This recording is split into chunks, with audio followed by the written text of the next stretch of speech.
খবৰ গোৱালপাৰাত বান পৰিস্থিতি হ্ৰাস পালেও এতিয়া দুৰ্দশা আঁতৰা নাই বন্যাতৰ জিলাখনৰ আগিয়া গাঁও পঞ্চায়তৰ অন্তৰ্গত ৰৌৰাংপাৰাত বানৰ পিছৰ দুৰ্বিষহ দৃশ্য মেঘালয়ৰ পৰা নামি অহা ঢল পানীয়ে পকী পথৰ অৱস্থাত জৰাজীৰ্ণ কৰাৰ লগতে দ্বাৰকা গোহাঁইধোৱা সংযোগী পথৰ কালভাৰ্ট উটুৱাই নিলে ছাত্ৰ-ছাত্ৰীসকলে বিদ্যালয়লৈ যাব নোৱাৰাত স্থানীয় ৰাইজে তৈয়াৰ কৰি দিছে বাঁহৰ সাঁকো বৰ্তমান অঞ্চলটোত চাৰিচকীয়া বাহনৰ চলাচল সম্পূৰ্ণৰূপে বন্ধ আৰু এনেকুৱা এটা দুৰ্বিষহ জীৱন যাপন কৰিবলগীয়া হৈছে এইসকল ভুক্তভোগী বান আক্ৰান্তই বাহৰ হাকো সাজি দিয়া হৈছে ছাত্ৰ-ছাত্ৰীসকলে যাতে বিদ্যালয়লৈ অহা যোৱা কৰিব পাৰে এই গুৰুত্বপূৰ্ণ পথছোৱা বাঢ়নি পানীয়ে ছিগি নিয়াৰ ফলত এনেদৰে যাতায়াত দুৰ্বিষহ হৈ উঠিছে এই খণ্ডত আমি আগবঢ়াইছো আমাৰ গোৱালপাৰাৰ সাংবাদিক ৰিংকু দাসৰ ৰিপৰ্ট হয় এই মুহূৰ্তত মই উপস্থিত আছো বান বিধ্বস্ত গোৱালপাৰা জিলাৰ ৰৌৰাংপাৰাত মেঘালয়ৰ পৰা নামি অহা যি ঢল পানীয়ে এক প্ৰকাৰ টচ-নচ কৰি থৈ গৈছে এই অঞ্চল যি মূল পথ যি গোসাই গা ধোৱাৰ পৰা দ্বাৰকালৈ যোৱা মূল পথ এই মূল পথটো ইতিমধ্যে আধা অংশ যি মেঘালয়ৰ পৰা নামি অহা পানী উটুৱাই লৈ গৈছে নিউজ 18 অসম নৰ্থ ইষ্টৰ দৰ্শক দেখুৱাইছোঁ এইটোৱে মূল পথ বুলি ক'ব লাগিব এই পথেৰে তেওঁলোকে গোৱালপাৰা জিলাৰ লগতে বিভিন্ন ঠাইলৈ যাব লগা হয় কিন্তু এই পথটো এতিয়া জৰ্জীৰ্ণ অৱস্থাত আছে তেওঁলোকৰ কিয়নো মেঘালয়ৰ পৰা নামি অহা ঢল পানী এক প্ৰকাৰ টচ-নচ কৰি থৈ গৈছে এই অঞ্চল আমি দেখুৱাই আছোঁ তেওঁলোকে ইয়াৰ স্থানীয় লোকসকলে নিজৰ গাঁঠিৰ ধন ভাঙি পেলাই এনেধৰণৰ বাঁহৰ পথৰ ওপৰত বাঁহৰ সাঁকৰে তেওঁলোকে অহা যোৱাৰ ব্যৱস্থা কৰিছে মূল লগতে ইয়াত কিছু স্থানীয় লোক আছে পোনে পোনে কথা পাতিব বিচাৰিম তাৰ মই আপোনাৰ কথা আহিছোঁ দেখা গৈছে মেঘালয়ৰ পৰা নামি অহা যি ঢল পানীয়ে ইতিমধ্যে আপোনালোকৰ টচ-নচ কৰি থৈ গৈছে অহা যোৱাৰ ক্ষেত্ৰত কেনেকুৱা অসুবিধাৰ সন্মুখীন হৈ আছে অহা যোৱাৰ ক্ষেত্ৰত আমাৰ বহুত অসুবিধা হৈছে স্কুলীয়া ছাত্ৰ-ছাত্ৰীৰ পৰা আৰম্ভ কৰি আমাৰ ধৰক এতিয়া আমাৰ গোসাই ধোৱা কেটকিবাৰী ঠাকুৰবিলা চাপলেং কাটা আপোনাৰ হৰিণফিৰা গোটেই অঞ্চলৰ মানুহ এইটোৱেই যাতায়াত এটা আমাৰ ৰাস্তা এই ৰাস্তাটো আমাৰ বিধ্বস্ত হোৱাৰ কাৰণে আমাৰ স্কুলীয়া ছাত্ৰ-ছাত্ৰীৰ পৰা আদি কৰি বেমাৰীয়া নিয়াৰ পৰা আদি কৰি আমাৰ গোটেই অসুবিধা হৈছে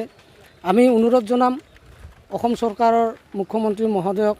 তথা আমাৰ বিভাগীয় কৰ্তৃপক্ষক অতি সোনকালে যাতে ইয়াত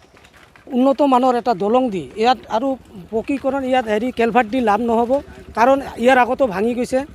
ইয়াৰ আগতো আমি নিবেদন কৰিছোঁ যদিও আজিলৈকে আমাৰ হোৱা নাই 2014 চনৰ কথা আমি অনুৰোধ জনাম যাতে আমাৰ এই ৰাস্তাৰ লগতে আৰু আমাৰ এতিয়া ৰৌৰাংপাৰাৰ পৰা মঘখত্ৰীৰ পৰা যোৱা ৰাস্তা আমাৰ ৰাস্তা নথকাৰ কাৰণে আমাৰ কেলভাৰ্ট মানে হেৰিভাৱে স্থায়ীভাৱে মানে পানী যোৱাৰ ৰাস্তা নাথাকাৰ কাৰণে আমাৰ বছৰ বছৰ ধৰি আমি বানপানীত ভুগিব লগা হৈছে আমাৰ এই কেলভাৰ্টবিলাক যাতে উন্নত মানৰ নিৰ্মাণ কৰি মানে দিয়ে আৰু লগতে ৰৌৰাংপাৰাৰ পৰা মঘখত্ৰীৰ পৰা লৈ যোৱা যিটো পথ সেইটো পথ যদি মানে পকীকৰণ কৰি তাতে কেলভাৰ্টবিলাক বা দলংবিলাক ঠিক কৰি দিয়ে তেতিয়াহ'লে হয়তো আমি ৰাইজে অলপমান সকাহ পাম আমি অনুৰোধ জনাইছোঁ অসম চৰকাৰৰ মুখ্যমন্ত্ৰী মহোদয়ক আৰু আমাৰ গোৱালপাৰা জিলাৰ উপায়ুক্ত মহোদয়ক তথা আমাৰ ৰাভা হাছং পৰিষদৰ মানে CM EM GM মহোদয়হঁতক মই টানি অনুৰোধ জনাইছোঁ তেখেতসকলে যাতে কমচে কম আমাৰ এই যাতায়াত সুবিধাখিনি অতি সোনকালে মানে সাব্যস্ত কৰি দিয়ে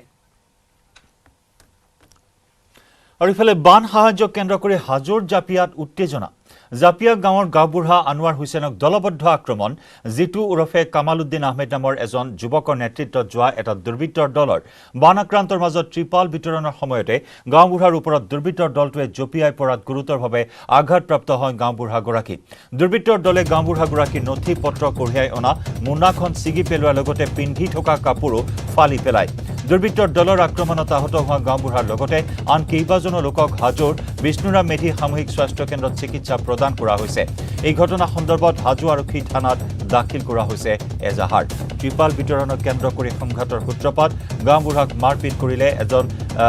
উদণ্ড যুৱকৰ নেতৃত্বত এডাল দুৰ্বৃত্তৰ দলৰ আক্ৰমণত আহত হ'ল গাঁওবুঢ়া ইতিমধ্যে চিকিৎসা প্ৰদান কৰা হৈছে হাজো থানাত দাখিল কৰা হৈছে এজাহাৰ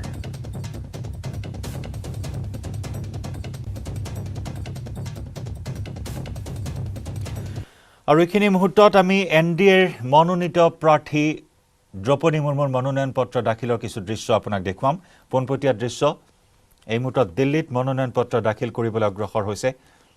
প্ৰাৰ্থী দ্ৰৌপদী মুৰ্মু সংগ দিছে প্ৰধানমন্ত্ৰী নৰেন্দ্ৰ মোদী গৃহমন্ত্ৰী অমিত শ্বাহ কেইবাখনো ৰাজ্যৰ মুখ্যমন্ত্ৰী উপস্থিত আছে মনোনয়ন দাখিল এই পৰ্বত আৰু এইখিনি মুহূৰ্তত আমি পোনপটীয়া সম্প্ৰচাৰ দিল্লীৰ পৰা আগবঢ়াইছোঁ। এয়া হৈছে বিজেপি নেতৃত্বাধীন NDAৰ মনোনীত প্ৰাৰ্থী সমৰ্থিত প্ৰাৰ্থী দ্ৰৌপদী মুৰ্মুৰ মনোনয়ন পত্ৰ দাখিলৰ দৃশ্য।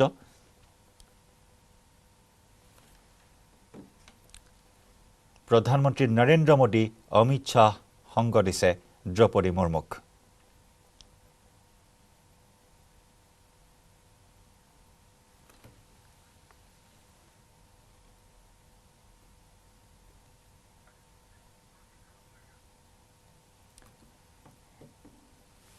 মনোনয়ন দাখিল প্ৰক্ৰিয়া এই মুহূৰ্তত আমি দেখুৱাইছোঁ পোনপটীয়া সম্প্ৰচাৰ।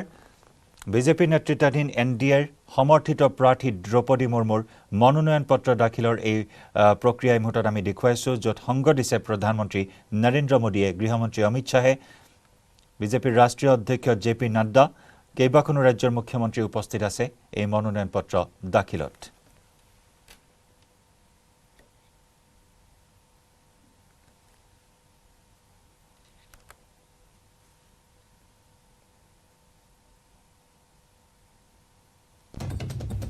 আৰু কিছু সময় পিছতে মনোনয়ন পত্ৰ দাখিল কৰিব দ্ৰৌপদী মুৰ্মুৱে। আৰু ইয়াৰ লগে লগে দেশে যেন ক্ৰমাৎ এতিয়া দ্বিতীয়গৰাকী মহিলা ৰাষ্ট্ৰপতি পোৱাৰ পথত।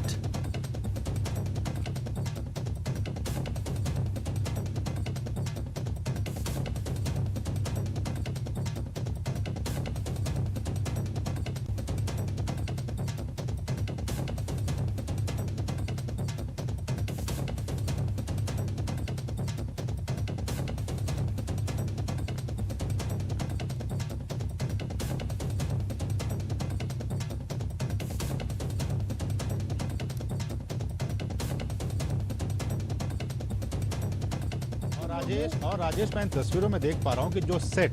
वहां दिया गया है उनकी वो जांच कर रहे हैं, उनको वो देख रहे हैं, उनको समझ रहे हैं, और उसके बाद मुझे लगता है कि नामांकन की प्रक्रिया शुरू हो गई है अब। राजेश। हाँ जी असीम, मैं सुन रहा हूँ आपको। हाँ, मैं ये कह रहा था कि इन तस्वीरों में हम दिखा रहे हैं अपने दर्शकों को कि जो तमाम सेट हैं, जो प्रस्तावक और अनुमोदक के जो तमाम 50 और 50 के सेट हैं, वो अब सुपुर्द कर दिया गया है, और उसके बाद वो वहां पे हस्ताक्षर कर रहे हैं अधिकारी, और उनको देखने के बाद जो फॉर्मल नामांकन है वो अब इसके बाद शुरू हो जाएगा। जी बिल्कुल, आपने सही कहा असीम कि जो नामांकन की जो प्रक्रिया है वो प्रक्रिया शुरू हो चुकी है, और कक्ष में तमाम जो सभी जो वरिष्ठ जन हैं, प्रधानमंत्री नरेंद्र मोदी समेत तमाम जो केंद्रीय मंत्रियों और राज्यों के मुख्यमंत्रियों का हमने जिक्र किया। एक भारी हुजूम के साथ संसद भवन परिसर में लाइब्रेरी से प्रधानमंत्री नरेंद्र मोदी की मौजूदगी में इन तमाम लोगों को लेकर वो सेक्रेटरी जनरल के कमरे में दाखिल हुए, और वहां पर चारों सेट को समर्पित किया जा रहा है। साथ ही नामांकन की जो प्रक्रिया है उसको पूरा करने की कोशिश की जा रही है, और इस तरह देश को हम कह सकते हैं कि राष्ट्रपति चुनाव के लिए जो NDA सत्ताधारी पार्टी की जो उम्मीदवार हैं द्रौपदी मुर्मू, वो नामांकन दाखिल कर रही हैं, जबकि जो विपक्ष के उम्मीदवार हैं यशवंत सिन्हा, वो 27 जून को अपना उम्मीदवारी का पर्चा दाखिल करेंगे। और इसी के साथ राष्ट्रपति पद के जो चुनाव की उल्टी गिनती है वो शुरू हो जाएगी, और देश को एक नए राष्ट्रपति। अच्छा राजेश, चूंकि हम इन तस्वीरों को, आप बाहर खड़े हैं, मैं इन तस्वीरों को अच्छे से देख पा रहा हूं, मेरा सवाल थोड़ा इससे हटकर और इसी से संबंधित है कि इस बार का जो राष्ट्रपति चुनाव है, चूंकि आप लगातार इन चीजों को बारीकी से देखते और समझते आ रहे हैं, इस बार का राष्ट्रपति चुनाव अगर मैं कहूं किन मायनों में खास है, किन मायनों में ऐतिहासिक इसे कहा जाए? देखिए, खास और ऐतिहासिक इसलिए भी कहा जा सकता है कि प्रधानमंत्री नरेंद्र मोदी के नेतृत्व वाली जो सरकार है केंद्र में, वो हमेशा से प्रयोग धर्मी रही है। एक प्रयोग धर्मी योजनाओं को लाना, प्रयोग धर्मी तरीके से नए लोगों को प्रमोट करना, और समाज के हाशिए पर पड़े जो लोग हैं उनको सत्ता में भागीदार बनाना, उनको सत्ता में साझेदार बनाना, ये उनकी कहीं ना कहीं एक खासियत रही है। और ये पहला मौका होगा जब देश में कोई राष्ट्रपति अगर द्रौपदी मुर्मू को चुनाव जीतने में अगर कामयाबी हाथ लगती है तो देश को पहला आदिवासी राष्ट्रपति जो है वो मिलेगा, और यह कहीं ना कहीं इसका श्रेय प्रधानमंत्री नरेंद्र मोदी को जाएगा, NDA सरकार को जाएगा, भारतीय जनता पार्टी की सरकार को जाएगा। और उन्होंने, हम कह सकते हैं कि एक ऐसा तुरुप का पत्ता भारतीय जनता पार्टी और NDA की सरकार ने खेला है, जहां विपक्षी जो हैं वो चारों खाने चित नजर आ रहे हैं, क्योंकि ये उम्मीद की जा रही थी कि आप बिहार में ही देखते होंगे कि जेडीयू और बीजेपी के बीच कई मामलों में रस्साकसी का दौर चल रहा था। ये उम्मीद की जा रही थी कि नीतीश कुमार का स्टैंड कुछ अलग हो सकता है, लेकिन आपने देखा कि नीतीश कुमार ने ट्राइबल राष्ट्रपति के नाम पर बढ़ चढ़ कर हिस्सा लिया। वो आगे आए और उन्होंने कहा कि हम ट्राइबल राष्ट्रपति का समर्थन करते हैं। इसी तरह बीजू जनता दल के जो नेता हैं, ओडिशा के मुख्यमंत्री नवीन पटनायक, उन्होंने भी कहीं ना कहीं अपनी रजामंदी की मुहर लगाई। हालांकि चूंकि उड़ीसा से आती हैं, तो ऐसे में उड़ीसा का समर्थन अगर द्रौपदी मुर्मू को प्राप्त होता है तो यह एक हम कह सकते हैं कि बहुत ही अपने राज्य के प्रति जो उनका समर्पण का भाव है, उसमें सत्ता और विपक्ष दोनों साथ नजर आएंगे। तो इसलिए भी इसे याद किया जाएगा। और समाज के हाशिए पर पड़े लोगों को, हालांकि महिला राष्ट्रपति देश को पहले भी प्रतिभा पाटिल के रूप में मिल चुका है, लेकिन ट्राइबल महिला अगर ये चुनाव जीतकर पहुंचती हैं राष्ट्रपति भवन रायसीना हिल्स पर, तो कहीं ना कहीं एक बड़ी कामयाबी का दिन होगा कि जो समाज का अंतिम तबका है, जिसको प्रधानमंत्री नरेंद्र मोदी अपने पहले उद्बोधन के दौरान इसको स्पष्ट कर चुके हैं कि हमारी सरकार गरीबों की सरकार है, समाज के हाशिए पर पड़े लोगों की सरकार है। तो हम ऐसे में कह सकते हैं कि कहीं ना कहीं प्रधानमंत्री का जो उनका सपना है, उस सपने को आगे बढ़ाता हुआ यह मामला आगे दिख सकता है कि समाज का जो आदिवासी तबका है, जो बिल्कुल हाशिए पर पड़ा तबका है, जिसे अब तक सत्ता में भागीदारी नहीं मिल पाई थी, उनको प्रधानमंत्री नरेंद्र मोदी ने सत्ता में भागीदार बनाया है। और इससे पहले भी दलित राष्ट्रपति का तोहफा देश को मिल चुका है। राष्ट्रपति जो वर्तमान में रामनाथ कोविंद हैं, वह भी इसी सरकार की उपज है। इस सरकार ने ही एक दलित को राष्ट्रपति बनाया, फिर आदिवासी की बारी आई है। तो हम कह सकते हैं कि सत्ता से दूर रहे लोगों को सत्ता में रिप्रेजेंटेशन मिलना एक बड़ी बात हम कह सकते हैं कि उनको भागीदार बनाने की जो कोशिश की जा रही है, यह चुनाव अपने आप में एक अलग दिखाता है, क्योंकि एनडीए ने एक आदिवासी महिला को राष्ट्रपति पद का उम्मीदवार बनाया है। राजेश, देखिए, मैं आप ही के बातों को आगे बढ़ाते हुए, आपने कहा कि ये सरकार प्रयोग धर्मी सरकार रही है। हमने देखा एनडीए 1 की बात की जाए, जब एपीजे अब्दुल कलाम को राष्ट्रपति बनाया गया, पूरे देश में इसकी चर्चा हुई। राजेश, आप भी उस वक्त एक्टिवली इस चीजों को कवर कर रहे थे। बहुत ही चर्चा हुई कि देखिए, लीग से हटकर एनडीए ने, उस वक्त की सरकार ने एपीजे अब्दुल कलाम के नाम को आगे रखा। वो जीत कर आए, पीपल्स प्रेसिडेंट के तौर पर वो प्रसिद्ध हुए। अभी हमने देखा एक दलित राष्ट्रपति रामनाथ कोविंद के तौर पर। अब अगला नाम द्रौपदी मुर्मू के नाम।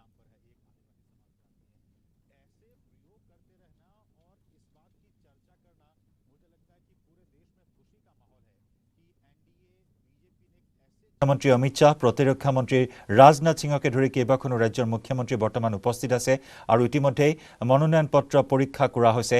প্ৰস্তাৱসমূহ পৰীক্ষা কৰা হৈছে। অনুমোদকৰ যিসমূহ এইসমূহ আনুষ্ঠানিক প্ৰক্ৰিয়া বৰ্তমান অব্যাহত আছে। মনোনয়ন পত্ৰ দাখিল প্ৰক্ৰিয়া পোনপটীয়া সম্প্ৰচাৰ আমি আগবঢ়াইছোঁ। অহা 18 জুলাইত ৰাষ্ট্ৰপতি নিৰ্বাচন অনুষ্ঠিত হ'ব আৰু তাৰ পূৰ্বে আজি মনোনয়ন পত্ৰ দাখিল কৰে বিজেপি নেতৃত্বাধীন এনডিএৰ সমৰ্থিত প্ৰাৰ্থী দ্ৰৌপদী মুৰ্মুৱে। ঝাৰখণ্ডৰ প্ৰাক্তন ৰাজ্যপাল দ্ৰৌপদী মুৰ্মু 2015 চনৰ পৰা 2021 চনলৈ ঝাৰখণ্ডৰ ৰাজ্যপাল হিচাপে কাৰ্যনিৰ্বাহ কৰিছিল দ্ৰৌপদী মুৰ্মুৱে। আৰু এইগৰাকী আদিবাসী সম্প্ৰদায়ৰ মহিলা ৰাজনীতিকক ৰাষ্ট্ৰপতি পদৰ প্ৰাৰ্থী হিচাপে মনোনীত কৰে নৰেন্দ্ৰ মোদীয়ে। বিজেপি নেতৃত্বাধীন এনডিএ আৰু ইয়াৰ লগে লগে সমগ্ৰ দেশজুৰি চৰ্চাৰ কেন্দ্ৰবিন্দু হৈ পৰে দ্ৰৌপদী মুৰ্মু। আৰু সেইগৰাকী দ্ৰৌপদী মুৰ্মুৱে আজি ৰাষ্ট্ৰপতি নিৰ্বাচনৰ বাবে দাখিল কৰিবলৈ আহিছে মনোনয়ন পত্ৰ। মনোনয়ন দাখিল প্ৰক্ৰিয়া এই মুহূৰ্তত পোনপটীয়া সম্প্ৰচাৰ আমি আগবঢ়াইছোঁ, য'ত বৰ্তমান মনোনয়ন পত্ৰ পৰীক্ষা কৰি থকা হৈছে। মনোনয়নৰ প্ৰস্তাৱসমূহ পৰীক্ষা কৰা হৈছে আৰু মনোনয়ন পত্ৰ দাখিলৰ এই আনুষ্ঠানিকতা এই মুহূৰ্তত আপুনি প্ৰত্যক্ষ কৰিছে টিভিৰ পৰ্দাত। বিশেষভাৱে চৰ্চা লাভ কৰিছে কাৰণ দেশত এগৰাকী আদিবাসী সম্প্ৰদায়ৰ মহিলাক ৰাষ্ট্ৰপতি পদৰ প্ৰাৰ্থী হিচাপে মনোনীত কৰা হৈছে।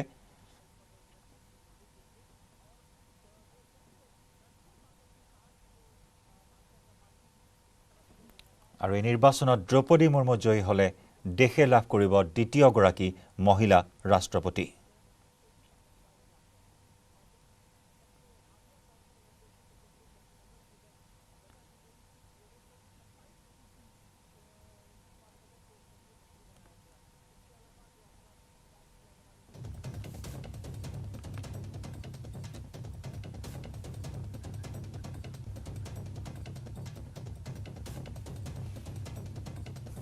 আৰু বিশেষ গুৰুত্ব বহন কৰিছে এই ৰাষ্ট্ৰপতি নিৰ্বাচনে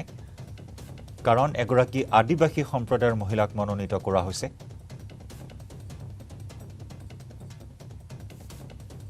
আৰু সমগ্ৰ দেশজুৰি এই বিষয়টোক লৈ ব্যাপক চৰ্চা হৈ আছে এইখিনি মুহূৰ্তত এগৰাকী জ্যেষ্ঠ বিজেপিৰ নেত্ৰী তেওঁ ঝাৰখণ্ডৰ ৰাজ্যপাল হোৱাৰ পূৰ্বে উৰিষ্যাৰো কেইবাটা গুৰুত্বপূৰ্ণ দপ্তৰৰ মন্ত্ৰীৰ পদত অধিষ্ঠিত হৈ আছিল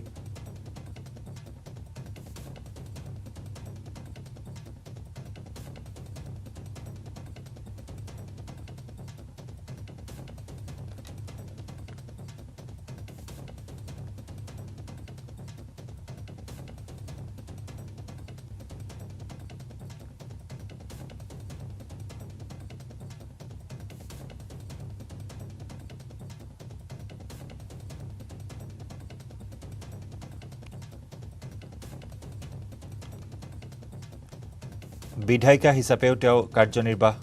গ্ৰহণ কৰিছিল উৰিষ্যাৰ পৰা তেওঁ বিধায়িকা হিচাপে নিৰ্বাচিত হৈছিল উৰিষ্যাৰ ৰায়ৰংপুৰ বিধানসভা সমষ্টিৰ পৰা তেওঁ নিৰ্বাচিত হৈছিল 2004 চনৰ পৰা 2000 চনৰ পৰা 2004 চনলৈ এমএলএ হিচাপে তেওঁ দায়িত্ব ভাৰ গ্ৰহণ কৰিছিল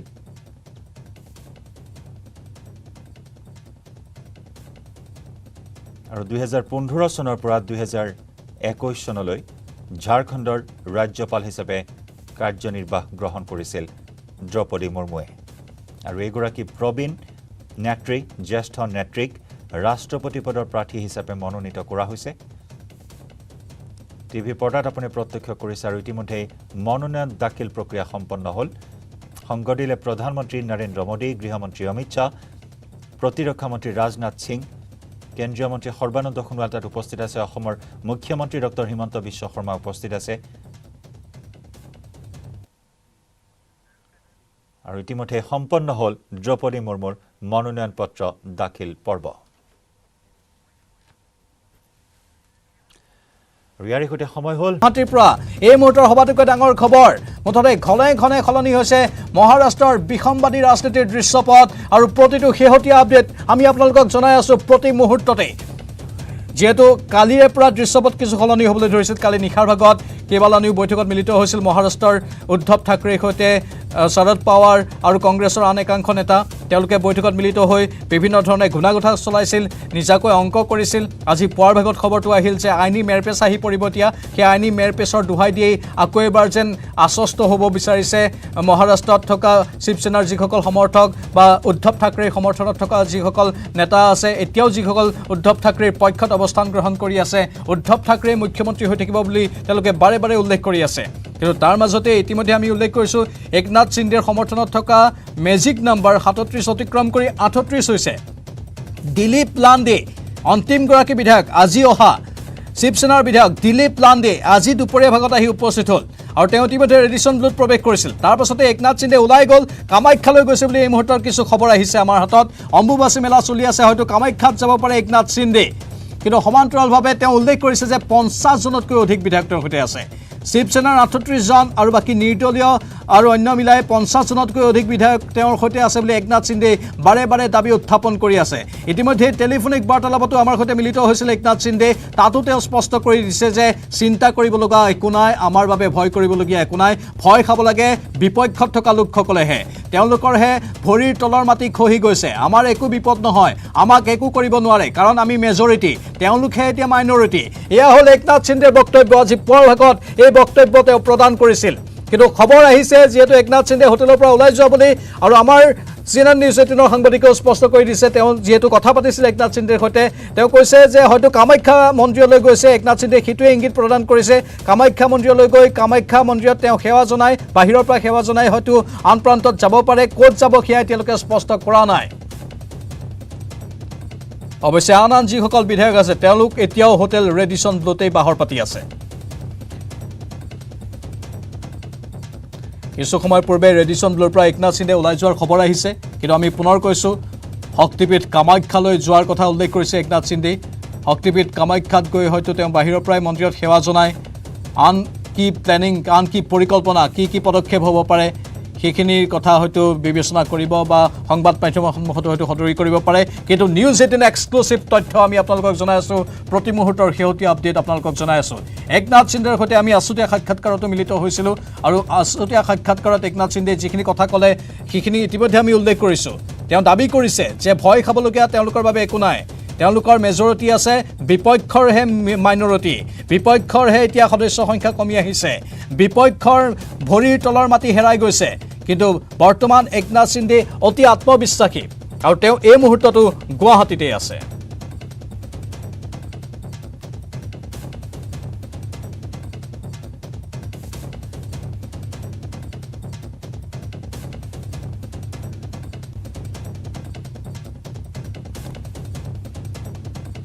উল্লেখযোগ্য যে ঘটনাক্ৰম সলনি হৈছিল এদিনকৈ একনাথ সিন্ধেও দাবী কৰিছিল যে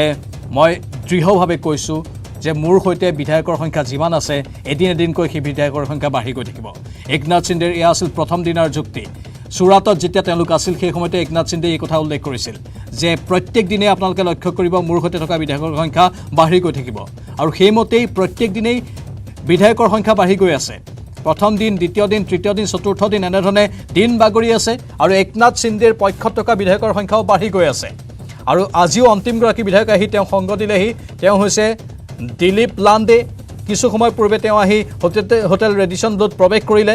কিন্তু লগতে আন একাংশ নিৰ্দলীয় বিধায়কো তেওঁৰ সমৰ্থনত আছে মুঠতে বিধায়কৰ সংখ্যা বাঢ়িছে আৰু তাৰ বিৰুদ্ধে শিৱসেনা ভৱন মুম্বাইত অৱস্থিত শিৱসেনা ভৱনত শিৱসেনাৰ তৃণমূল পৰ্যায়ৰ কৰ্মীসকলে আহি ভিৰ কৰিছে উদ্ধৱ ঠাকৰে কেৱলানিও আলোচনাত মিলিত হোৱাৰ খবৰ আহিছে আমাৰ সাংবাদিকে ইতিমধ্যে মুম্বাইৰ পৰা এক তথ্য জনাইছে লগতে শৰদ পাৱাৰেও বিশেষ আলোচনাত মিলিত হৈছে কংগ্ৰেছৰ নেতৃবৃন্দয়ো বিশেষ আলোচনাত মিলিত হৈছে আইনী মেয়ৰ পেছৰ প্ৰসংগ যেহেতু আহি পৰিছে আৰু এখন পত্ৰই এতিয়া কাল হ'ব পাৰে একনাথ সিন্ধেৰ বাবে সেই ইংগিতো প্ৰদান কৰিছে মহাৰাষ্ট্ৰৰ পৰা শৰদ পাৱাৰৰ একাংশ অনুগতই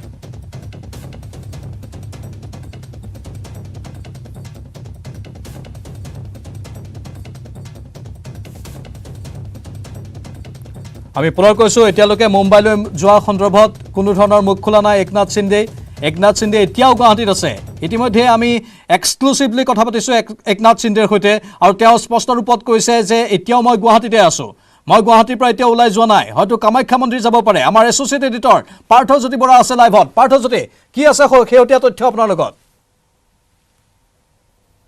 এই মুহূৰ্তত এটা ব্ৰেকিং নিউজ আহি পৰিছে যি নিউজ ইতিমধ্যে আপুনি দৰ্শকসকলক জনাইছে একনাথ সিন্ধে যি বিসম্বাদী বিধায়কৰ দলটোৰ নেতা একনাথ সিন্ধে ইতিমধ্যে এই মুহূৰ্তত ৰেডিশ্যন ব্লুৰ পৰা ওলাই যোৱাৰ খবৰ আহি পৰিছে কিন্তু তেওঁ ৰেডিশ্যন ব্লুৰ পৰা ক'লৈ গৈছে সেই স্থান এতিয়ালৈকে নিশ্চিত হোৱা নাই নিউজ 18 লোকমতত এক খবৰ ওলাইছে যি খবৰ অনুসৰি তেওঁ পৰৱৰ্তী সময়ত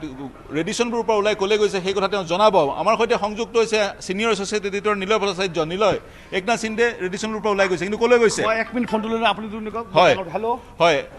কিছু সময়ৰ পিছতে নিলয় ভট্টাচাৰ্যৰ সৈতে সংযুক্ত হ'ম কিন্তু এই মুহূৰ্তৰ ডাঙৰ খবৰটো হৈছে একনাথ সিন্ধে ইতিমধ্যে ৰেডিশ্যন ব্লুৰ পৰা ওলাই গৈছে এখন গাড়ীত কিন্তু তেওঁ মুম্বাইলৈ উৰা মাৰিছে নাই সেই কথা স্পষ্ট নহয় বিভিন্ন নতুন ডেভেলপমেণ্ট ৰেডিশ্যন ব্লুৰ পৰা আহি পৰিছে এই মুহূৰ্তত এটা কথা নিশ্চিত হৈছে 37জনতকৈ অধিক বিধায়ক কিন্তু একনাথ সিন্ধেৰ হাতত আছে বৰ্তমান একনাথ সিন্ধেৰ হাতত 37জন অধিক বিধায়ক আছে কিন্তু ওলাই ক'লৈ গৈছে কালি ৰাতিৰ পৰাই যি ৰাজনীতি ৰেডিশ্যন ব্লুৰ চলি আছিলে সেয়া কিন্তু খুব একেবাৰে চৰম সীমাত চলি আছে যিহেতু 37টাৰ যিটো 37টাৰ যি ফিগাৰ আছে সেই ফিগাৰ হোৱাৰ পিছত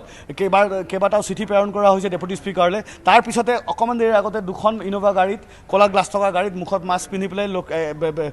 একনাথ সিন্ধে ওলাই যোৱা আমি খবৰ পাইছোঁ বা দৃশ্যত আমি দেখিছোঁ হ'লে আৰু কোনোবা যাব তেওঁৰ সৈতে যাবও পাৰে কিন্তু কথাটো হ'ল ক'লৈ গৈছে এটা থিয়ৰী মতে তেখেত এয়াৰপৰ্টলৈ গৈছে এয়াৰপৰ্টৰ পৰা হয়তো চুৰাট নহ'লে মুম্বাই নাযাব পাৰে কাৰণ চুৰাটত সেই এটা ছেকেণ্ড বেছ অফ পলিটিক্স তাৰ পৰা চলি আছে বেছ তাৰ পৰা কৰি আছে কাৰণ মুম্বাইত কিছু এতিয়াও অসুবিধা আছে সিন্ধে যি শিৱসেনাৰ বা শিৱসৈনিক আছে তেখেতসকলৰ পৰা অলপ অসুবিধা আছে যদিও থানেত তেখেতৰ সমৰ্থনত পোষ্টাৰ লগোৱা হৈছে কিন্তু বাকীখিনি ঠাইত অকণমান অসুবিধা আছে সেইকাৰণে নাযাব পাৰে কিন্তু এতিয়া যি খবৰ আহিছে আমাৰ হাতত হয়তো তেখেত কামাখ্যালৈ যাব পাৰে তেখেত খুব ধাৰ্মিক মানুহ কামাখ্যালৈ যাব পাৰে কামাখ্যা দুই এজনৰ সৈতে কামাখ্যালৈ যাব পাৰে আৰু সেইটো কথাহে এতিয়া বেছিকৈ চলিছে যে কামাখ্যা তেখেতে যাব পাৰে কালিও আমি দেখিছিলোঁ দুজনকৈ বিধায়ক খুব গুৰুত্বৰ পদত থকা দুজন বিধায়ক ওলাই আহিছিলে ওলাই পেলাই ক'লৈ গৈছিলে সেই জল্পনা কল্পনা কৰা হৈছে তাৰপিছত আমি গম পালোঁ যে তেখেত দুজনে আহি পেলাই সিদ্ধিবিনায়ক মন্দিৰলৈ আহিছিলে যিহেতু কালি বৃহস্পতিবাৰ আছিলে আৰু মহাৰাষ্ট্ৰৰ মানুহসকল তেখেতসকল কিন্তু খুব ধাৰ্মিক আৰু সিদ্ধিবিনায়কক খুব বিশ্বাস কৰে সেই গতিকে সিদ্ধিবিনায়ক মন্দিৰলৈ আহিছে আজি এটা উপলব্ধি হৈছে আজি এই 37ৰ ফিগাৰ ক্ৰছ কৰিছে, 2/3 মেজৰিটি পাইছে, এতিয়া নিজৰ স্বাৰ্থত কিছুমান বস্তু ৰাখিব পৰা এটা পজিশ্যনত আছে, হয়তো সেইকাৰণে নিজৰ কৃতজ্ঞতা বা নিজৰ যি হেৰি কৰিব আছে, সেইকাৰণে মা কামাখ্যাৰ শক্তিৰ এক স্থলী সেই আৰু তেখেতসকল উপাসক, সেইকাৰণে তাতো হয়তো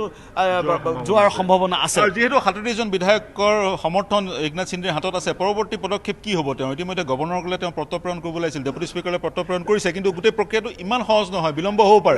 হ'ব পাৰে। কিন্তু সেয়া এতিয়া কথাটো হ'ল যে তেখেত ডেপুটি স্পীকাৰলৈ পত্ৰ প্ৰেৰণ কৰিছে যে তেখেতৰ ওচৰত মেজৰিটি আছে, আৰু দ্বিতীয় কথাটো হ'ল যে অকল তেখেতৰ অকল বিধায়কৰ মেজৰিটিয়ে নহয়, এতিয়া অলপ দেৰিৰ পিছত হয়তো 2-1জন সাংসদো আহিব পাৰে আৰু কৰ্পৰেটৰ্ছ আহিব। মুম্বাইত কিন্তু কৰ্পৰেটৰ্ছসকলৰ আপুনি জানেই কৰ্পৰেটৰ্ছসকলৰ কি স্থান, আৰু কৰ্পৰেটৰ্ছসকল যদি ইয়াত আহি যোগদান কৰে তেতিয়াহ'লে সেই শিৱসেনিকৰ যি ভয়টো আছে যে শিৱসেনিকে হয়তো ৰিয়েক্ট কৰিব পাৰে, সেই ৰিয়েকশ্যনৰ ভয়টো নাইকিয়া হৈ যাব। চ' ডেফিনেটলি এতিয়া কিন্তু গোটেই ঢেউটো একেবাৰে একনাথ সিন্দেৰ পক্ষতে আছে, আৰু সেইকাৰণে এতিয়া তেখেতে পত্ৰ প্ৰেৰণ কৰিছে যে তেখেতৰ ওচৰত এতিয়া সমৰ্থন আছে, তেখেতৰ ওচৰত সংখ্যা আছে, সেই গতিকে এতিয়া ডিচিশ্যন পাৱাৰটো হয়, ডিচিশ্যন পাৱাৰটো মই বুজিলোঁ, কিন্তু এটা কথা নিশ্চিত, যি মহাৰাষ্ট্ৰৰ ভৱিষ্যত যি হয় তাৰ কিন্তু ব্লু প্ৰিণ্ট গুৱাহাটীতে ৰচনা হ'ব। দেখা পোৱা গৈছে সাংসদসকল, কৰ্পৰেটৰসকল সকলোৱে ঢাপলি মেলিছে গুৱাহাটীলৈ, all road leads to Guwahati, সেই ধৰণৰ এক ফেনমেনা আমি পৰিলক্ষিত কৰিছোঁ। গতিকে অতি সোনকালে শীঘ্ৰে তেওঁলোক ইয়াৰ পৰা মুম্বাইলৈ যোৱাৰ সম্ভাৱনা নাই এতিয়া এইবাৰ কালিৰ ভিতৰতে। হয়, মানে কথাটো হ'ল যে এতিয়া ইমান সোনকালে সম্ভাৱনা হ'ব নোৱাৰে, কাৰণ এইসকলক লৈ পেলাই মুম্বাইত উপস্থিত কৰাৰ লগে লগে তাত স্থিতি বেয়া হৈ যাব পাৰে। তাত কাৰণ কিছুমান ঠাইত এনেকুৱা ঠাইত আছে য'ত শিৱসেনাৰ সমৰ্থক আছে, তাত গৈ পেলাই এখেতসকলে গ'লে কিন্তু স্থিতি বিপৰীত হৈ যাব পাৰে। আৰু সঞ্জয় ৰাৱতে দুটাকে কৈছে যে এতিয়া কিন্তু হয়তো ন্যায়িকভাৱে সমাধান হ'ব, নহ'লে পথত সমাধান হ'ব। আমি দুইটাৰ কাৰণে ৰাজি। হয়, পথত ৰাস্তাত সমাধান হ'ব, ন্যায়িকভাৱে সমাধান হ'ব, নহ'লে পথত সমাধান হ'ব। সঞ্জয় ৰাউতে এই কথা উল্লেখ কৰিছে, ডাঙৰ কথা কৈছে, কিন্তু পাৰ্থ আৰু নিলয় এক প্ৰকাৰ ভাবুকি প্ৰাঞ্জল, পথত সমাধান হ'ব নহ'লে কোৰ্টত সমাধান হ'ব, এই কথা সঞ্জয় ৰাউতৰ, কিন্তু তেওঁ কোৱা নাই। বৰ ডাঙৰ কথা, সঞ্জয় ৰাউতে বৰ ডাঙৰ কথা কৈছে পাৰ্থ। লগতে এইখিনি সময়ত ডাঙৰ খবৰটো হৈছে মুম্বাইৰ পৰা আমাৰ সাংবাদিকে জনাইছে যে শিৱসেনা ভৱনত বহু সংখ্যক তৃণমূল পৰ্যায়ৰ কৰ্মী আহি উপস্থিত হৈছে, শিৱসেনাৰ কৰ্মী সমৰ্থক হয় তেওঁলোক, আৰু উদ্ধৱ ঠাকৰে কেইবালানিও বৈঠকত মিলিত হৈছে বুলি আমালৈ খবৰ আহিছে। মুম্বাইৰ সাংবাদিকে কিছু সময় পূৰ্বে এই তথ্য জনাইছে আমাক। পাৰ্থ আৰু নিলয়। নিলয়, ইতিমধ্যে আপুনি যি কৈছে সংঘাতৰ সূত্ৰপাত হ'ব পাৰে উদ্ধৱ ঠাকৰে সমৰ্থক আৰু একনাথ সিন্দেৰ সমৰ্থকৰ মাজত। ইতিমধ্যে উদ্ধৱ ঠাকৰেৰ যি বাসগৃহ মাতোশ্ৰীত বহু সংখ্যক শিৱ সৈনিক একত্ৰিত হৈছে, আৰু সেইসকলৰ সৈতে উদ্ধৱ ঠাকৰে এক আলোচনাত মিলিত হৈছে। গতিকে কি হ'ব পাৰে? আলোচনাটো হৈয়ে আছে, উদ্ধৱ ঠাকৰেৰ ঘৰত আলোচনা হৈছে, মাতোশ্ৰীত আলোচনা হৈ আছে, তাত গৈ পেলাই সঞ্জয় ৰাউতো গৈছিলে ৰাতিপুৱা, আনফালে শৰদ পাৱাৰৰ তাতো মিটিং হৈ আছে। কিন্তু তাৰ মাজতে আৰু এটা মই কথা ক'ব বিচাৰিম যে আজি যুৱা সেনা যুৱ সেনা আৰু আদিত্য ঠাকৰে তেখেতসকলে কিন্তু আজি এক বৃহৎ সমদল উলিয়াব মেৰিন ড্ৰাইভত, আৰু সেইটোৱেই যি শিৱসেনা উদ্ধৱ ঠাকৰে দলৰ বা শিৱসেনাৰ যিটো শ্ব' অফ ষ্ট্ৰেংথ, সেই মেৰিন ড্ৰাইভত আজি বিৰাট ডাঙৰ এটা তাত ৰেলী উলিয়াব, আৰু তেখেতসকলৰ যি শক্তি আছে সেই শক্তি আজি মুম্বাইত প্ৰদৰ্শন কৰিব। এতিয়া কিন্তু যি ক্লেছ আমি পলিটিকেল ক্লেছ দেখি আছিলোঁ, সেই পলিটিকেল ক্লেছটো বা সেই পলিটিকেল যুদ্ধখন এতিয়া কিন্তু ৰেডিশ্যন ব্লু আৰু মাতোশ্ৰীৰ মাজত হৈ থকা নাই, এতিয়া মুম্বাইৰ পথত আহি গৈছে, আৰু মুম্বাইৰ পথত যদি সেইখন আহিবলগীয়া হয় তেতিয়া কিন্তু পৰিস্থিতি বিষম হ'বও পাৰে। সেই গতিকে কিন্তু আপুনি যে কৈছিলে যে এই বিধায়কসকল যি ৰেডিশ্যন ব্লুত আছে এইসকলক লৈ যোৱা হ'বনে নহয়, ইমান সোনকালে লৈ যোৱা নহয়, কাৰণ তাত পৰিস্থিতি বেয়া হ'ব পাৰে। সকলোখিনি সমাধান হোৱাৰ পিছত, সঠিক হোৱাৰ পিছত যি মুহূৰ্তত গভৰ্ণৰৰ ওচৰত তেখেতসকলক থিয় কৰিব লগা হ'ব, সেই মুহূৰ্তত ইয়াৰ পৰা লৈ গৈ চিধাই গৈ পেলাই গভৰ্ণৰৰ সন্মুখত থিয় কৰাই দিয়া হ'ব। হয়, নিলয়ক আমি এৰাটোৱে সমীচীন হ'ব, কাৰণ তেওঁ অহৰহ তেওঁৰ টেলিফোন বাজি আছে, তেওঁৰ মোবাইল বাজি আছে, আৰু মোবাইলত বিভিন্ন ব্ৰেকিং নিউজ আহিব পাৰে, যি ব্ৰেকিং নিউজ তেওঁৰ যোগেদি আমি দৰ্শক জনাব পাৰোঁ। প্ৰাঞ্জল, ইতিমধ্যে তেওঁ ফহিয়াই দিলে সকলো কথা। এই যি ড্ৰামা, এই ড্ৰামা সমাপ্ত হোৱাৰ শীঘ্ৰে সমাপ্ত হোৱাৰ সম্ভাৱনা নাই। শীঘ্ৰে যি ধৰণে ভবা হৈছে উদ্ধৱ ঠাকৰে পদত্যাগ পত্ৰ দাখিল কৰিব, তৎক্ষণাৎ পদত্যাগ পত্ৰ দাখিল কৰাৰ পিছত একনাথ সিন্দে সমৰ্থনৰ তেওঁৰ হাতত যি সমৰ্থন আছে সেই সমৰ্থন পত্ৰ তেওঁ গভৰ্ণৰলৈ পঠিয়াব বা বিজেপিৰ সহযোগত চৰকাৰ গঠন কৰিব, এই ধৰণৰ যিবোৰ কথা আছে তাত কিন্তু জটিলতা বহুত আছে। আৰু ইতিমধ্যে সঞ্জয় ৰাউতে এটা কথা স্পষ্ট কৰি দিছে, এই যি যুদ্ধ, এই যুদ্ধ কিন্তু ৰাজপথত সমাধান হ'ব, নহ'লে কোৰ্টত সমাধান হ'ব। গতিকে তেওঁ বাইপাছ কৰিব বিচাৰিছে বিধানসভাৰ মজিয়া, অৰ্থাৎ বিধানসভাত যি ফ্ল'ৰ টেষ্টৰ কথা সেই কথাটো তেওঁ অৱতাৰণা কৰা নাই, কিন্তু তেওঁ তাৰ পৰিৱৰ্তে সংঘাতৰহে হুমকি দিয়া পৰিলক্ষিত হৈছে। গতিকে এই প্ৰক্ৰিয়া দিনক দিনে জটিল হৈ গৈ আছে, কিন্তু এটা কথা নিশ্চিত, মুম্বাইৰ যি ভৱিষ্যত সেই ভৱিষ্যত কিন্তু এক প্ৰকাৰে ভৱিষ্যতৰ দ্বাৰস্থ হ'ব। আৰু ইতিমধ্যে ৰাজনৈতিক ভৱিষ্যতৰ বা মহাৰাষ্ট্ৰৰ ৰাজনৈতিক ভৱিষ্যতৰ ব্লু প্ৰিণ্ট কিন্তু গুৱাহাটীত ৰচনা হৈ আছে বা পৰ্যায়ক্ৰমে যি নতুন নতুন ডেভেলপমেণ্ট হৈ আছে পাৰ্থ গুৱাহাটীত ৰচনা হৈ আছে ব্লু প্ৰিণ্ট আৰু আজি অন্তিমগৰাকী দিলীপ লাণ্ডে আহি উপস্থিত হৈছেহি আৰু সেয়েহে শিৱসেনাৰ বিধায়কৰ সংখ্যা 38লৈ বৃদ্ধি পাইছে একনাথ সিন্দেৰ দাবী যে তেওঁৰ সৈতে থকা শিৱসেনা আৰু নিৰ্দলীয় বিধায়কৰ সংখ্যা 50তকৈ অধিক হ'ব কিন্তু পাৰ্থ যদিও কিবা কাৰণত তেওঁলোকে গুৱাহাটী ত্যাগ কৰিবলগীয়া হয় কাৰণ গুৱাহাটীতো প্ৰতিবাদ হৈছে বিভিন্ন দল সংগঠনৰ প্ৰতিবাদ দেখিবলৈ পাইছোঁ আজি শিৱসেনাৰ এজন কৰ্মী আহি নিজেই প্ৰতিবাদী কাৰ্যসূচী ৰূপায়ণ কৰিলে এই মুহূৰ্তত মহাৰাষ্ট্ৰত যোৱাটো তেওঁলোকৰ বাবে সমীচীন নহ'ব তেওঁলোকৰ বাবে অনুকূল নহ'ব এই একনাথ সিন্দেৰ সৈতে থকা বিধায়কসকলৰ বাবে সেয়েহে হয়তো কিবা কাৰণত যদি তেওঁলোকে গুৱাহাটী ত্যাগ কৰে তেওঁলোকে যদিও ত্যাগ কৰা নাই তেনেহ'লে হয়তো আন ৰাজ্য আন ক'ৰবাত তেওঁলোকে বাহৰ পাতিবগৈ পাৰে হঠাৎ গৈ তেওঁলোক মুম্বাইত কেতিয়াও এইখিনি সময়ত এনে অৱস্থাত উপস্থিত নহয়গৈ সেইটোৱে স্পষ্ট নহয় জানো পাৰ্থ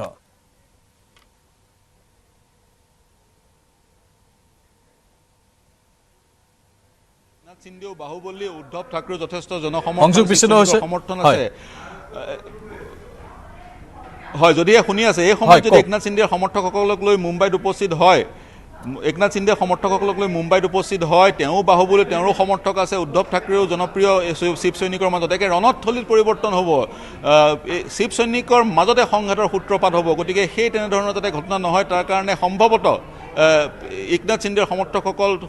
শীঘ্ৰে মুম্বাই যোৱাৰ সম্ভাৱনা কম যদিহে গুৱাহাটী এৰিব লাগে তেওঁলোক ইম্ফাল যাব পাৰে আৰু অন্যান্য বিজেপি শাসিত ৰাজ্যসমূহ আছে যি ৰাজ্যসমূহত শিৱসেনাৰ সাংগঠনিক ভেটি নাই মুঠতে বিজেপি শাসিত বিভিন্ন ৰাজ্যত যোৱাৰ পূৰ্ণ সম্ভাৱনা আছে ধন্যবাদ জনাইছোঁ পাৰ্থজ্যোতি বৰা এইখিনি তথ্যৰ বাবে আমি পৰৱৰ্তী সময়তো অধিক বাতৰি সম্প্ৰচাৰ কৰি থাকিম আৰু বহুকেইটা নতুন নতুন তথ্য আমি লাভ কৰি আপোনালোকক জনাই থাকিবলৈ চেষ্টা কৰিম